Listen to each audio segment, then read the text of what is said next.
They're not doing anything about corporations price gouging, but they keep raising interest rates, and now they're hinting at doing it again.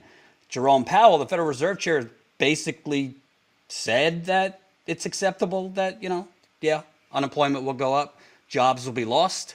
But a professor is not having it. A professor really blew his lid, surprisingly, on CNBC, which took me by surprise that CNBC allowed this. But he sounded off on what you and I, a Wharton professor. So Wharton is like for the, Wall Street people. They go to Wharton. Mergers and acquisitions people go to Wharton. Financial lawyers go to Wharton. Wharton's one of the best business schools in America. But this Wharton professor is really calling out the Federal Reserve Chair, Jerome Powell. Let's play part of it, and then we'll respond. Professor Jeremy Siegel of the Wharton School. He joins us right now. Professor, it's good to see you again. What are your thoughts as we watch these lows of June at least be taken out from the Dow standpoint, and maybe in the days ahead we find the other major averages in this same precarious place? Yeah, certainly. Scott, I find it very amusing. A year ago at that September meeting, when we had booming commodity prices, when housing prices rising at the fastest rate in post-war history, when we had all commodities going up at rapid rates, Fed Chairman Powell and the Fed said, we don't see any inflation. We see no need to raise interest rates in 2022. Now, when all those very same commodities and asset prices are going down, he sees, stubborn inflation that requires the Fed to stay tight all the way through 2023. Makes absolutely no sense to me whatsoever. Way too tight. We do not have to get anywhere near that level to stop inflation, because all the inflation is basically stopped.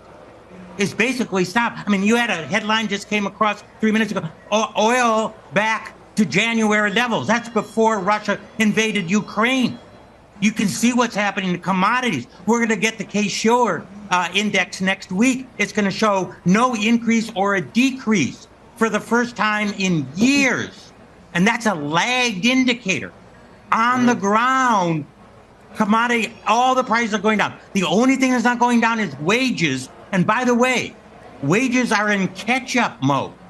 Don't argue they're pushing inflation. They're lagging inflation. I mean, the workers are trying to get a little bit back of what the inflation happens to be. I think the Fed is just way too tight. They're making exactly the same mistake on the other side that they made a year ago. There are those who agree with you, who think that the Fed is oversteering. Yeah, but saying it doesn't do anything for the scenario that we're currently in if they continue to do it. He also called out the journalists for not asking Jerome Powell any tough questions. Hey, points to academia for once. Usually I find them to be, your typical neoliberal Chardonnay drinking hags, but I think he got it right. And I don't think anybody really knows what's coming. It's going to be bad. Well, it already is bad. And look, the idea of raising interest rates, I mean, just put everything you think you know out, all the cute quips, all the fun thoughts that are said at the bar stool. Just remember, the reason why they're raising interest rates is literally to intentionally, it's not like in writing, it's just not like some speculation. They are intentionally trying to bring the economy into recession. And they're not just doing it here in the US, they're doing it around the world.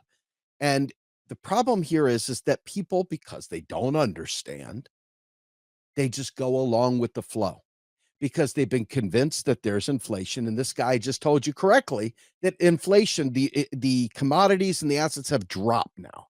Okay, we went through whatever bump we had coming out of COVID. And now the point of it is to bring the economy into recession. What they're not saying, although they did say at the Federal Reserve meetings, okay, was that business leaders were saying Employees have too much power. We've got to make it harder on them. They have too much freedom. We've got to clamp down. That is the real impetus behind these hikes, is to basically lay off people that don't want to be laid off, intentionally create unemployment, because by having unemployed people, their rule book, and this is going way back, called NARU, okay, the non-accelerating rate of inflation, okay? Steve, I love it when you talk sexy to me. Yeah, NARU, yeah. NARU. The reason why they're doing this is to intentionally lay people off. And they believe that this is how you control inflation. This is right-wing thinking. This is disgraceful centrist Democrat thinking. Disgraceful, by the way. And this is also LOL libertarian thinking. So all three, Austrian, classical, neoliberal, and this whole new Keynesian approach is all about raising interest rates. So their intent is to literally get you and I, or as many people as they can, to be laid off. Larry Summers has said it repeatedly.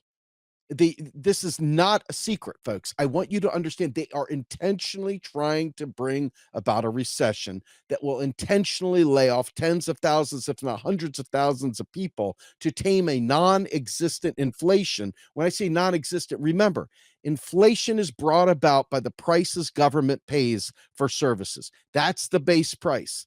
All the other things, the price hikes, are what we call relative value. In other words, they made a decision to jack rates up. Okay, they've made a decision to raise the cost of their products. That is not something that happened on high from God or from some Cthulhu or anything else. It is greedy motherfuckers that have decided that they want to get a little bit more from you. And the reason they want to do that is this. You are supposedly getting over from the money we received. I didn't receive a cent, that we received during the pandemic. And they want to make sure that you have to take whatever the hell job they offer you, no matter what, because you'll be so desperate. Just like it was back in 08 and 09 when people were driving from West Virginia to Pennsylvania to try and find a midnight shift at Walmart.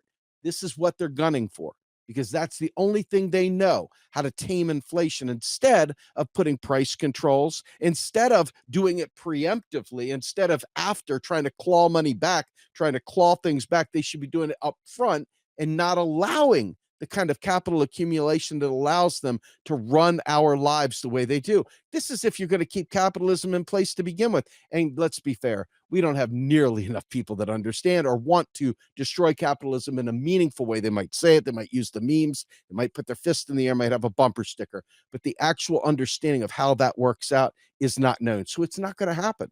And since we don't have the numbers of people that are knowledgeable on the subject to really take to the streets and fight for this esoteric thing called interest rates and MMT and all the other stuff we talk about, it's largely going to be just pain and suffering because we don't have the tools to fight back.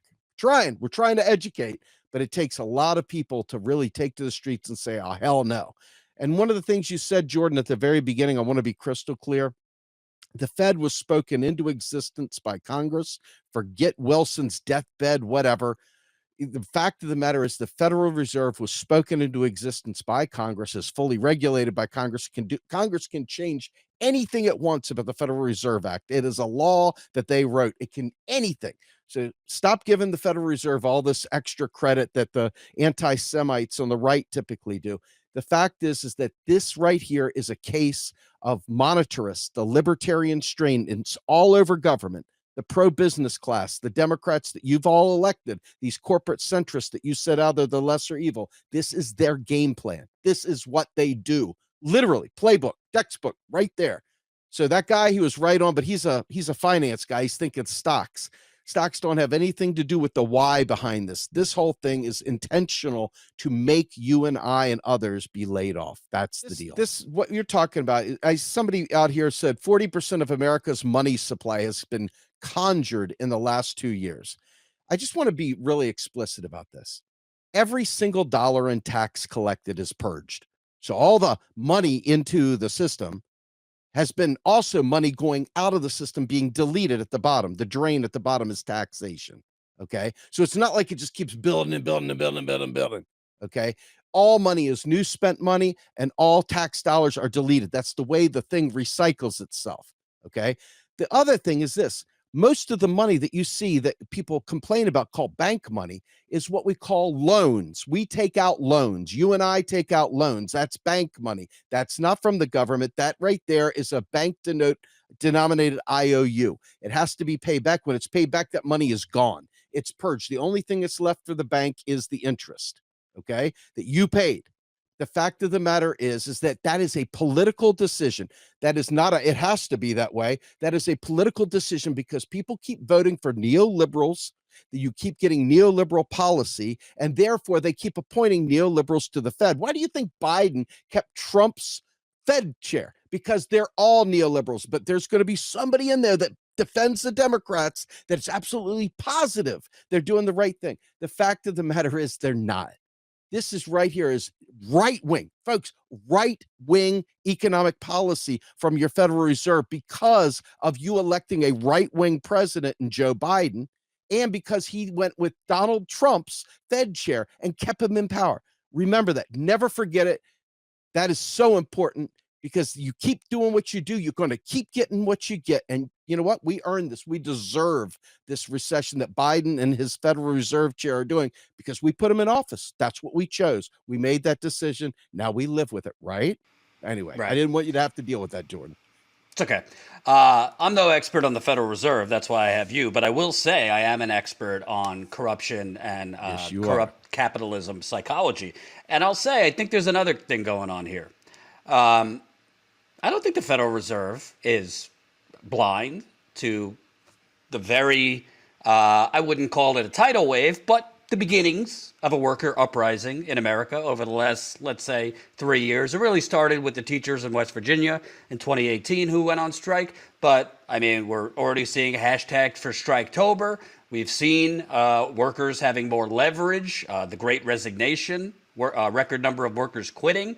I don't think the U.S. government particularly likes that. I don't know if the Federal Reserve particularly likes that. Workers actually picking and choosing where they work.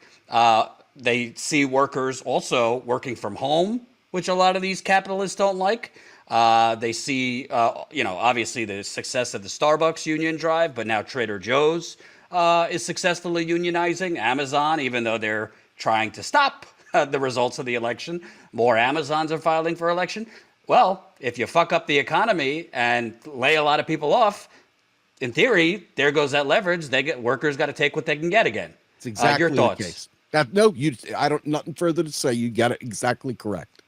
Exactly correct. 100%. Let's cut that out. That part. You did. I mean, think about it.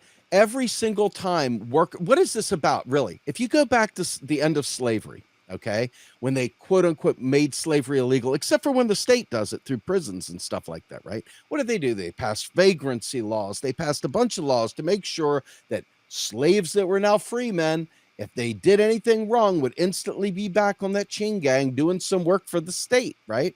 And it's been going on nonstop. They've been shifting the way, quote unquote, the labor is taken care of, and they use whatever tools they have to keep us under thumb.